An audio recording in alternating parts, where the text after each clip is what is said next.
मौनिक पाकिस्तान के मारूफ Urdu finance channel में खुश आमदीद। आज हम बात कर रहे हैं पाकिस्तान के कपास के बहरान पर। ये एक ऐसी कहानी है जो सिर्फ फसलों और आदादोशुमार की नहीं, बल्कि ये पाकिस्तान की पूरी मईशत के लिए एक बहुत बड़ी वार्निंग है। तो आइए देखते हैं कि ये बज़ाहिर सादा नज़र आने वाले नंबर्स अपने अंदर कितनी गहराई रखते हैं और ये हमारे लिए इतने अहम क्यों हैं। पाकिस्तान कॉटन जिनर्स एसोसिएशन के ताज़ा तरीन अदादोशुमार के मुताबिक 15 जनवरी तक मुल्क में कपास की पैदावार 5.49 मिलियन गांठें रिकॉर्ड की गईं। अब आप सोच रहे होंगे कि ये गांठ क्या होती है, तो ये तकरीबन 170 किलोग्राम रुई का एक बड़ा बंडल होता है। अब देखने में तो लगता है कि पिछले साल के मुकाबले में 7,000 गांठों का इजाफा हुआ है, लेकिन हकीकत में ये एक खतरनाक जमूद की अलामत है। इस मामूली से इजाफे का मतलब ये है कि पाकिस्तान की कपास की सनत, जो कभी हमारी मईशत की रीढ़ की हड्डी समझी जाती थी, वो तरक्की करने के बजाय एक जगह पर समझे कि मुकम्मल तौर पर रुक गई है। तो इन रुके हुए आदादोशुमार का हमारी टेक्सटाइल इंडस्ट्री पर क्या असर पड़ रहा है?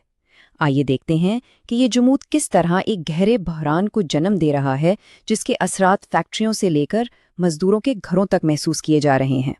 150 से ज़ायद ये सिर्फ एक नंबर नहीं, बल्कि उन टेक्सटाइल यूनिट्स की तादाद है जो इस बहरान की वजह से मुकम्मल तौर पे बंद हो चुके हैं।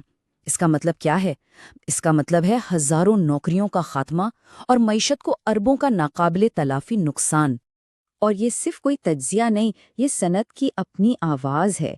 कॉटन जिनर्स फोरम के चेयरमैन एहसानुल हक के अल्फाज में, पूरी सनत इस वक्त वेंटिलेटर पर है। ज़रा सोचिए, ये तशबीह उस बहरान की संगीनी को किस कदर वाज़े कर देती है। तो आखिर इस बहरान की जड़ क्या है? कई सालों से हम पैदावार में कमी की बात सुन रहे थे, लेकिन अब माहिरीन का कहना है कि असल मसला कुछ और ही बन चुका है। एहसानुल हक के मुताबिक अब मसला सिर्फ पैदावार का नहीं, बल्कि खपत का है। लेकिन सवाल ये है कि खपत क्यों कम हुई? उसकी वजह एक ऐसी फसल है जो कपास की जगह ले रही है। असल मसला है गन्ने की तब्दीली। इसका सीधा सीधा मतलब ये है कि किसान अब कपास के रिवायती इलाकों में गन्ना काश्त कर रहे हैं। ऐसा क्यों हो रहा है? क्योंकि गन्ने की फसल ज़्यादा मुनाफा बख्श समझी जाती है और इससे ज़्यादा हुकूमती सरपरस्ती भी हासिल है। इस तब्दीली से न सिर्फ कपास का रुकबा कम हो रहा है, बल्कि शुगर मिलों से निकलने वाला धुआं और आलूदगी कपास की क्वालिटी को भी तबाह कर रही है। आइए अब इस शोबे के मसले को मुल्की मईशत के बड़े कैनवस पर देखते हैं और समझते हैं कि इससे कौमी सतह पर क्या फ़र्क पड़ता है। नतीजा ये है कि हमारी टेक्सटाइल मिल्स को अपने बरामदी ऑर्डर्स पूरे करने के लिए महंगे दामों आला मयार की कपास दरामद करनी पड़ रही है। इससे हमारे ज़र मुबादला के ज़खायर पर शदीद दबाव पड़ता है। पैदावारी लागत आसमान को छूने लगती है, और जब आपकी चीज़ महंगी बनेगी तो जाहिर है आलमी मंडी में आपकी मुसाबकत ख़त्म हो जाती है। और ये बात शानदार तरीके से वाजिया करती है कि ख़तरा कितना बड़ा है। एहसानुल हक खबरदार करते हैं कि अगर कपास के शोबे को फौरी तौर पर ऑक्सीजन फराहम ना की गई तो पूरी कौमी मुईशत कोमा में जा सकती है। तो इस तशवीशनाक सूरत हाल का हल क्या है? सनत के रहनुमा को जुरतमंदाना और शायद मुतनाज़िया तजावीज़ पेश कर रहे हैं ताकि इस शोबे को बचाया जा सके। सबसे पहले वो हुकूमत से फसलों के जोनिंग के कवानीन पर सख्ती से अमल दरामद का मुतालबा कर रहे हैं। यानी कानून के ज़रिए ये तय किया जाए कि कौन से इलाकों में सिर्फ कपास काश्त हो सकती है।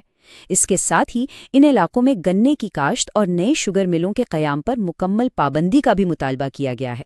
लेकिन इससे भी ज़्यादा इनकलाबी तजवीज़ का ताल्लुक हुकूमती फ़ंड्स के इस्तेमाल से है, एक ऐसी तजवीज़ जो एक बड़ी बहस को जन्म दे सकती है। एहसानुल हक एक बहुत ही जुर्रतमंदाना तजवीज़ पेश करते हैं। वो कहते हैं कि हुकूमत फलाही स्कीमों जैसे बेनज़ीर इनकम सपोर्ट प्रोग्राम पर खर्च होने वाले 1 ट्रिलियन रुपए सनतों की बहाली पर लगाएं। उनका तर्क है कि इससे तवील मुद्दती हल निकलेगा, रोज़गार के मौक़े पैदा होंगे जो बिलाखिर गुर्बत में कमी का बाइस बनेंगे। अब हम इस तजज़िये के इख्तिताम पर पहुंचते हैं और हमारे सामने एक अहम सवाल खड़ा है जो पाकिस्तान के माशी मुस्तकबिल की सिमत मुतय्यन करेगा। तो आखिरी और सबसे अहम सवाल ये है, क्या पाकिस्तान अपनी सबसे पुरानी और अहम तरीन सनत को बचाने के लिए सख्त पॉलिसी फैसले करेगा या उसे मज़ीद तबाही की तरफ जाने देगा? इंतखाब पॉलिसी साजों के हाथ में है और वक्त तेज़ी से गुजर रहा है। ये तजज़िया देखने का शुक्रिया। مستقبل کی اپڈیٹس کے لیے بیل آئیکن دبائیں اور ہمارے چینل کو لائک اور سبسکرائب کریں۔